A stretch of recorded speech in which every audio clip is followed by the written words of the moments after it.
आपण जी व्हरायटी लावलेली आहे स्ट्रॉबेरीचं तिचं नाव आहे मुरानो। आता बघाल तुम्ही ही जी रोपं आहेत ही रोपं पहिली बेबी प्लांट होती, आता त्यांनी जागा घेतलेली आहे मदर प्लांटची। तर मदर प्लांट विदेशातून मागवले जातात आणि त्यांची नर्सरी केली जाते। तीही कुठं जिथं कमी पाऊस असतो ना त्या ठिकाणी तिची नर्सरी केली जाते आणि मदर प्लांट असतात ना ती तारा सोडतात म्हणजेच रनर। आता या आपल्या झाडांनी आहे ना रनर टाकलेले आहेत।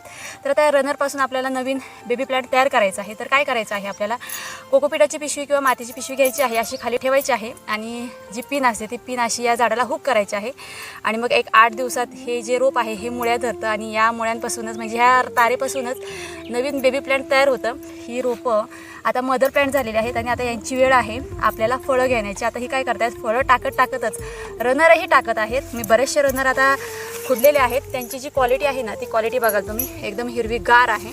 जी रोपं तयार होत आहेत नवीन त्यांची ग्रोथसुद्धा खूप छान झालेली आहे। आता हे बघा काही रनरांनी तर छोट्या छोट्या पांढऱ्या मुळ्या टाकलेल्या आहेत, हे बघा।